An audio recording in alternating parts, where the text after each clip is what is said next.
Allow your arms or your hands to rest gently by your side or in your lap. And just allow the tension to drop out of your arms. Breathing in, I invite you just to breathe in this breath of relaxation.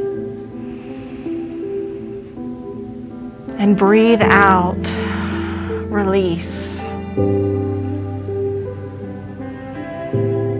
Breathe in relaxation and breathe out release.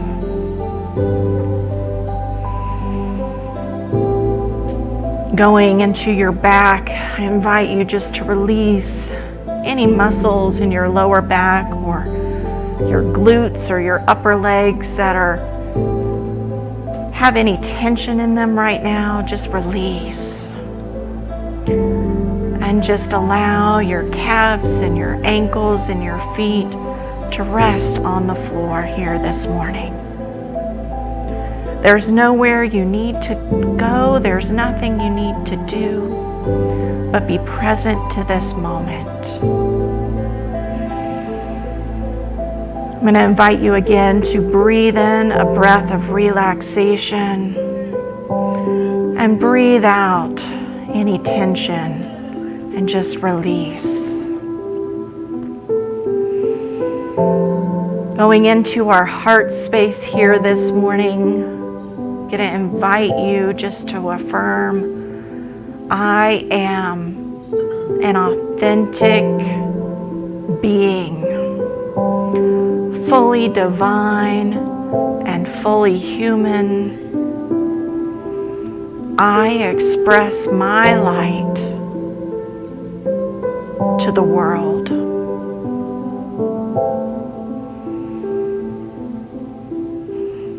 I invite you to see this light within you, to see it in your heart space.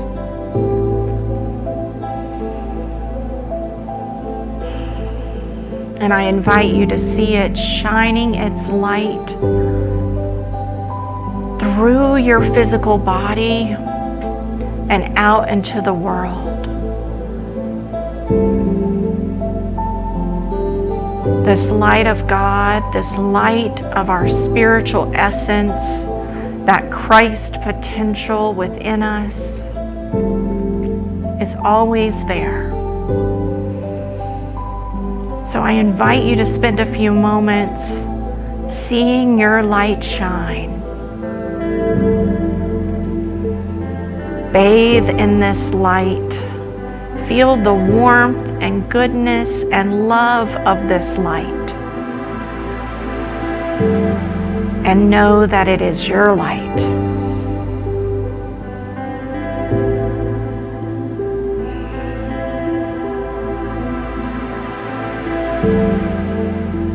I invite you to go gently into the silence now for just a few moments.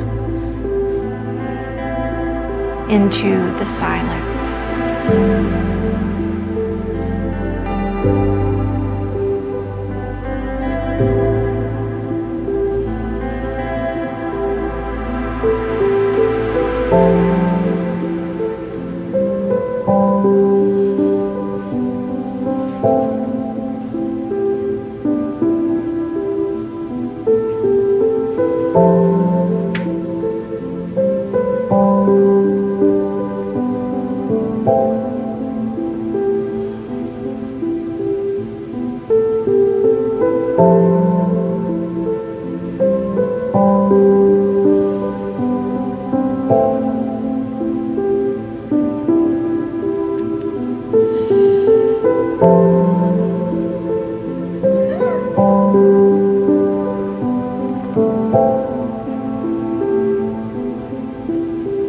I invite you to spend just a few more moments recognizing this light within you.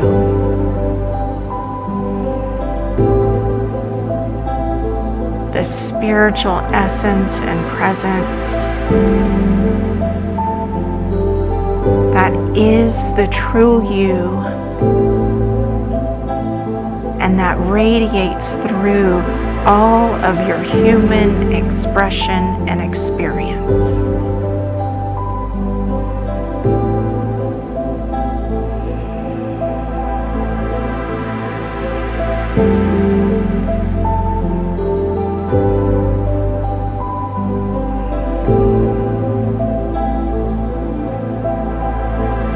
Now I invite you to affirm, I am the light of God.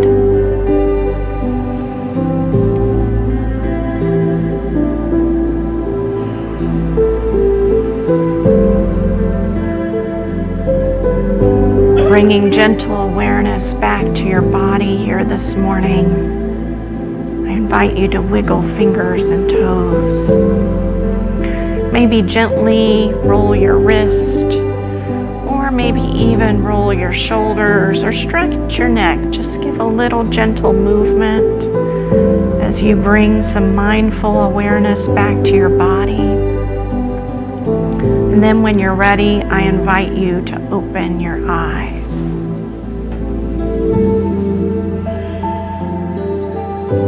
How was that this morning? Getting that light of God, being aware of it, feeling it, and knowing that you can do this anytime. So as we go to conclude our series, Living with Intention, I know you've loved it. I've loved it. We got to hear from Bill and Rose during this series. We also got to hear at the very start of this series from Reverend Ron. We've had a lot of good information presented to us about what it means to live with intention. So today, as we conclude, I just want to share with you one more intention that you might live with. And that's living with authenticity, being authentic. This is a part of my own personal mission statement. This is something that I strive to hold space for in myself and in others. So, as Susan mentioned, I like to start with a definition. So Merriam-Webster says that authenticity means real or actual. Well, we know that can apply to things like facts or things like objects. Is it really authentic? Is it an authentic object? Is a work of art authentic to who created it? Do we know? You know, we can ask those kinds of questions, but today I'm not talking about those kinds of things. I'm talking about the human part of us. So being true to one's own personality, spirit, or character. What does that mean for you to be true to your personality, spirit, or character? So to be authentic means that we are being true to ourselves, who we are here expressing as. Now, this might seem pretty easy, right? We just go out there and be who we are. Well, how many have experienced issues with that? Right? Now, while this seems like a fairly easy concept, we just go out and we express who we are. Most of us have spent a lifetime being told to do something else. And so we've done the complete opposite. We've hid parts of ourselves. We've ignored parts of ourselves. We pretended that they don't exist, or we pretend to be something else. So society asks us to fit in and to be normal. What does this mean? Because we all know what is normal for society, what is normal for one given group, might not be what is normal, real, or true to us. Especially if we're going down our own spiritual path. Now, I'm going to go out on a limb, and I'm going to imagine that you have experienced at least one moment, probably 2 or 3 or 4 or more, where you felt like you didn't fit in. I won't ask you to raise hands. Or I'm going to go out on a limb and say, I imagine you've experienced a moment where you've tried to hide parts of yourself from other people so that you could fit in, or that you tried to change a part of yourself to fit in. I can say I've done that. It's a pretty human thing to do to want to feel connected. Now, society and our larger culture, it asks us to hide who we are. It asks us not to be who we are.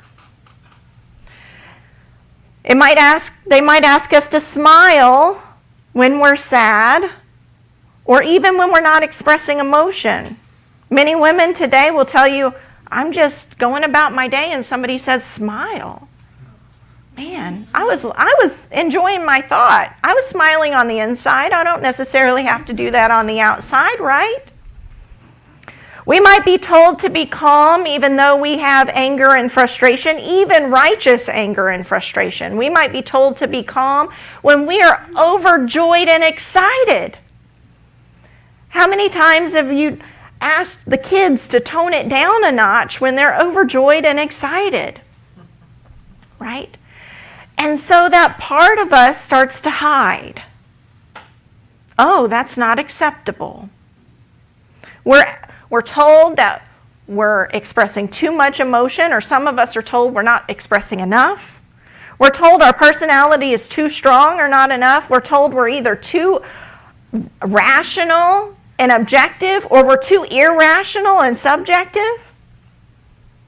Right? Well, there's this full range of humanness. And guess what? We're allowed to express. We're allowed to express that. So I would go out on a limb here and almost guarantee that you have experienced a time or two where you felt you weren't enough, or that you were somehow too much or broken. That's a hard one, isn't it? Do you feel seen yet? Do you feel seen? Because the important part is not for me to see you. The important part is for you to see you. That's a tough one. I know I felt seen as I was writing this kind of human experience, this human condition that we all go through, the part of ourselves that says, am I enough? So in these moments when people might tell you to do something other than you are, you might feel like you're broken. You might feel like you are incomplete or somehow need to be fixed. That you're somehow not enough. And yet, in our spiritual awareness, in that time of meditation we just had, was there any moment where you felt not enough? You know the truth. When you are in those moments, when you are in prayer and meditation and aware and connected to the spiritual essence within you, you know the truth of who you are. We are whole and complete spiritual beings, and yes, we are living a messy, complex, perfectly imperfect human experience. I spoke a couple weeks ago about the both and.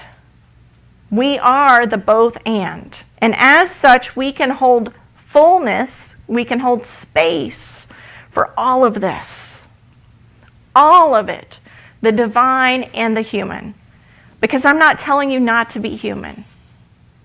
I do want to share a biblical verse with you today that has inspired me in these moments where I start to hide my light. Now, you're probably all aware of it and you just might not realize it. It comes from Matthew chapter 5. And we're told that as Jesus is teaching others on the mountaintop, he says, "You are the light of the world. A city built on a hill cannot be hid.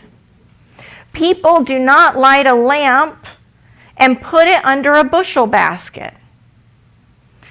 Rather, they put it on the lampstand, and it gives light to all of the house.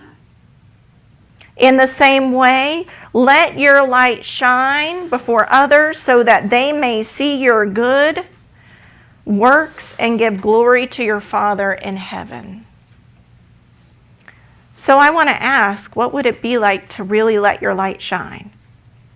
What would that look like for you? What would happen if you opted to be true to yourself and let your light shine? What would happen if you lived presently to each moment with love and compassion rather than judgment or criticism or guilt or shame or fear? Those are big questions. What would it mean to be so comfortable in your spiritual nature, in who you truly are, the both and, the spiritual and the human, that you could live your best authentic life? What would that look like? What would it mean to tend to all of who you are? The whole thing, the full range of human and divine. What does that look like? I realized as I was writing this that I've been with this spiritual center for 10 years. I joined back in, I think it was June of 2015. Is when I signed my membership papers. And I was reflecting back and I realized in this past 10 years, I have learned more about myself than I did in the 30 plus previously. How many of you can say that you've learned more about yourself by walking through those doors, inspiring and empowering your own personal transformation than you did before you walked through those doors? Absolutely. We know the power of this. So I've learned more about myself and what it means to be more authentic to who I am. And every time I lean into this authenticity, I'm more accepting of all of me. I'm more accepting of this range of all that I can be, the divine and the human. I'm not going to say don't get angry. I'm not going to say don't be sad. I'm not going to say don't get frustrated with things. I still do. What I am saying is to be yourself and hold that with a gentleness, a compassion, a love and understanding that you are not separate. You are connected. Now, I'm also not saying that this is an easy process. I can tell you since my autism diagnosis 3 years ago, I have learned more about myself in that time than I ever cared to know and how my brain works. Nor am I going to claim to have mastered my authenticity. I'm not a master at this. I'm still learning, just as you are. However, I have leaned into this a little bit, and so I've learned how to live a little bit more authentically each day as me. And in that search for my true self, I've come across 3 practices that have been really beneficial to leaning into this authentic self. And I want to share these 3 practices with you. Now, you'll be surprised that prayer and meditation are not part of these. And that's because I expect for most of you, prayer and meditation are already in place. You can use these practices alongside your prayer and meditation, or your prayer and meditation can support these practices. But the 3 practices I'm going to share with you today, the first one is embracing more of your passions. I want you to think about this.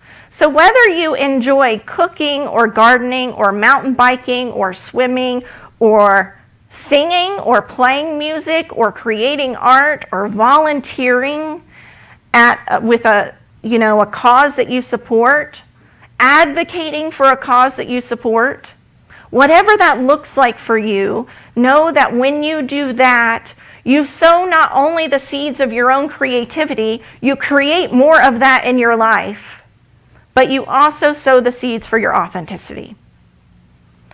Now, I'm just going to invite you to make your passion, whatever that is, that fires up your zeal, that motivates you, that gets you to shine your light, I'm going to invite you to do that. Even if it doesn't become a career, even if it doesn't earn you money, it doesn't have to.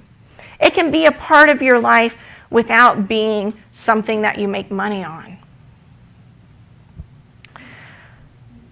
So I want to talk a little bit about two of my passions, because for those who may not know who I was before I was spiritual leader, there was a time where I was a college instructor, and teaching has been a passion of mine for a really long time. I could tell you the story of when I was young, and I used to use my sister's books and workbooks, which were like years above where I was at, and used to pretend to hand them out to students. Right? I can tell you the stories about all those times where I wanted to support others. In grad school, I was known as grad school mom because I would just help everyone. I wanted to support. And so teaching and holding space for others has been a prominent part of who I am. And when the call came to enter ministry, I was like, nope, I'm a teacher. I'm not a minister, I'm a teacher. I've come to understand that teaching has led me down this pathway. So you never know where your passions are going to lead you. And it could be something greater than you ever imagined. But that's not my only passion. Recently, I've reawakened, become kind of rediscovered my passion for playing music. And I promise, Brian, you do not have competition. So when I was younger, I used to play. I used to play keyboard. I used to play recorder. I sang in several choirs, both in elementary school and middle school and churches. I had a love for music. And somewhere along the way, I lost not just my desire, but I lost my confidence in it. Middle school can be a really tough ground in which you can get bullied. And sometimes your passions, your desires get bullied out of you. So I'm going to invite you to consider, what is it maybe that you had a passion for when you were young that you let go of because someone told you you were not enough. So I've rediscovered my passion for playing music. I've started playing Native American flutes. I got my first one from Paul McAuliffe probably over a decade ago. Paul McAuliffe is the same person who taught Brian how to create his own flutes, how to start making flutes. He has been a wonderful mentor in that area, but I played for a couple years and then I just kind of let it go. I was like, okay, I've got more important things to do. Until Armand and Angelina came back to our ministry. And Armand offered that flute workshop, and I said, man, those flutes sound so beautiful. Why did I ever give that up? Why? So it has been a very enjoyable experience. I'm not making music to get rich. I'm not making it to promote my music. I'm not making it for anybody else but me. So what is that for you? What is that passion for you that you can let it shine, but you don't have to do it for money. You don't have to do it for ego. You do it just because you enjoy what it does for you and through you. What is that for you? So I want you to consider what it would be like to be true to yourself and follow your passions. That's my first invitation to you. What fun might you have? How much enjoyment and zeal can you create for yourself? Another practice I'm going to share with you is the practice of self-compassion. Now, I've been practicing this for as long as I've been practicing Buddhism, which has been, I don't know, it must be 20 years or so at this point. So I've been practicing Buddhist meditation for a really long time. And I want to share with you the words of Jack Kornfield because I think it's very important that you understand what self-compassion is. He's a prominent Buddhist practitioner, teacher, and mentor because oftentimes I think we think self-compassion is selfish. And he says, if your compassion does not include yourself, it's incomplete.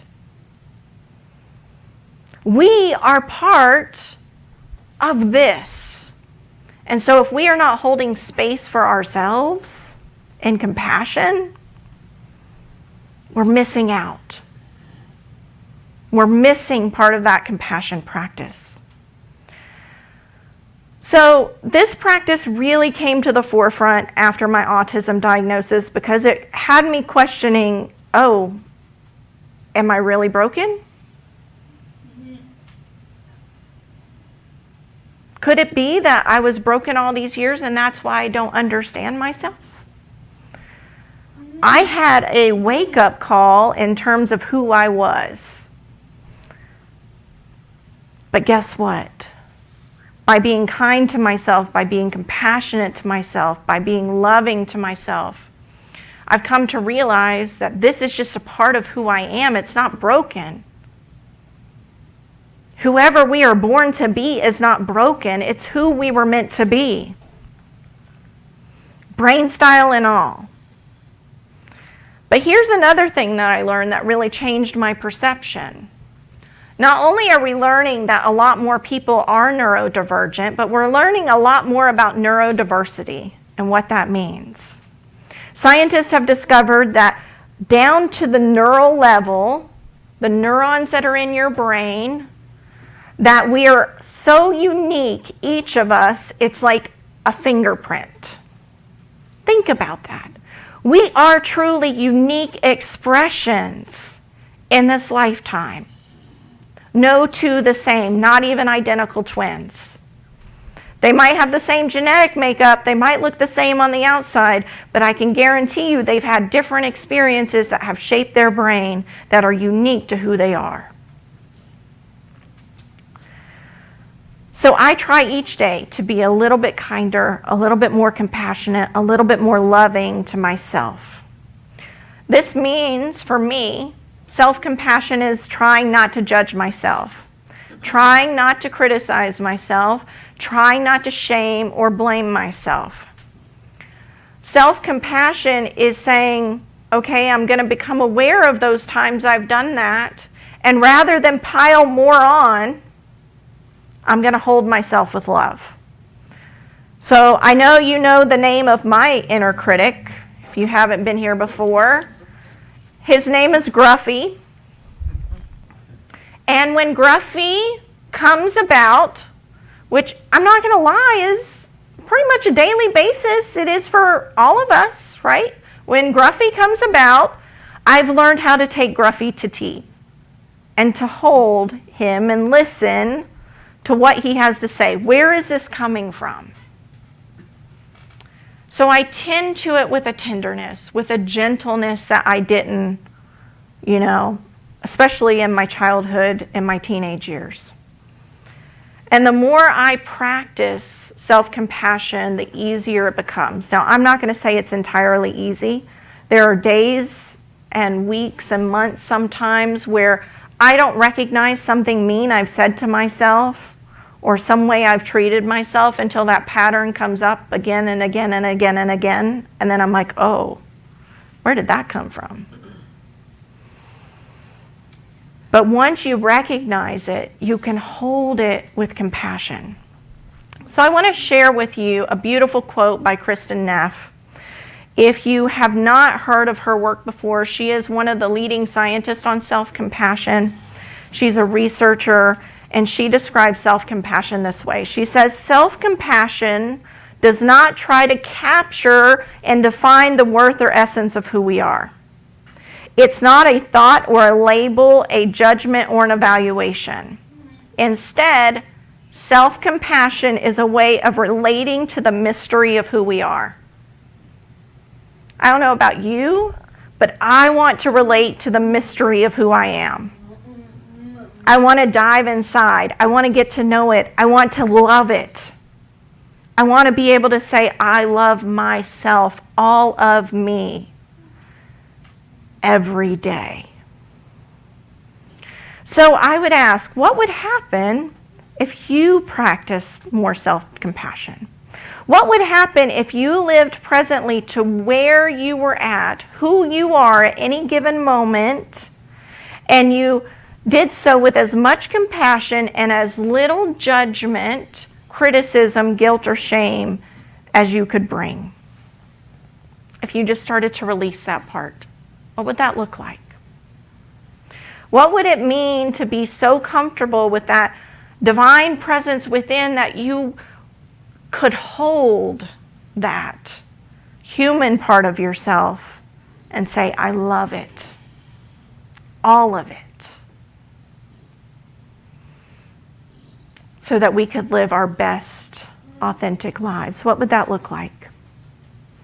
I want to share with you one more practice, and that is holding space for others. It really comes out of self-compassion, but holding space for others is something that we really stress in the prayer chaplain program. We also, it's a part of ministry. Any one of us who is ministering in our own way is holding space for others. And it's about listening. And this practice really reinforces not just my self-compassion, but my authenticity. Because guess what?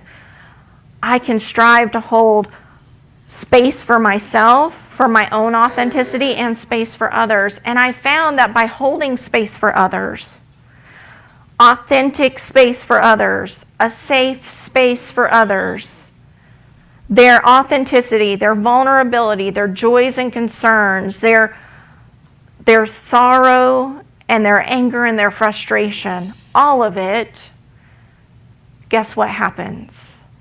They're more likely to create a reciprocal space for me and others.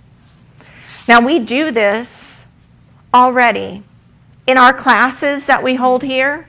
Becky's doing this right now. She's facilitating this space, as is everybody who's showing up for the Knowing Book Study. You're holding space for each other to be vulnerable and authentic. To say, this is the human part of myself, this is the spiritual part of myself, and I love and I accept all of it. Holding space for another person means that you're willing to be present and you're willing to listen. More importantly, as we as prayer chaplains learn, you're willing to listen without wanting to fix or change or correct or cure the other person. You realize that this is what's mine to control, that is somebody else's, but I can hold space for them to see themselves and to be a light. So I want to lean into this mystery of who I am, and I hope you want to lean into the mystery of who you are. So I want to ask, what would it mean to tend to all of yourself? All of it. The full range of human expression. The full range of what it means to be a divine spiritual being, having this, yes, messy, sometimes complex, perfectly imperfect human experience. What would that look like for you? Now, there's no doubt in my mind that we are indeed both and, that we are divine and human. So I want to invite you to stop hiding your light under a bushel. Stop hiding it. I want to invite that inner light to come out to play. I want to hold space so it is comfortable to come out and play. So I hope these practices will help inspire you to lean a little bit more into your authenticity, embracing more of your passion, that zeal that you have, holding self-compassion for yourself, the full range of who you are, as well as holding space for yourself and others. I know that I, as spiritual leader, want to continue to do just what I've done since I started with Unity, and that is to hold sacred space for every individual that I meet. And by doing so, I hope that it encourages me to continue to be more authentic and hold space for who I am. And I want to thank you for joining us. Our next series is going to be the Spiritual Keys for Living. I'll be joining you next Sunday, yes, on my birthday. Happy birthday to me. I haven't come up with a cool thing like Jean has with January, but I'm going to figure it out. But I will be here next Sunday. I'm going to talk about the practices of affirmations and denials because it's really important. Affirmations and denials is how we start to change our mindset, how we start to actually see that authentic part of us, that real true part of us. So I'm going to invite you to join us next Sunday. Thank you for joining us here today. Namaste.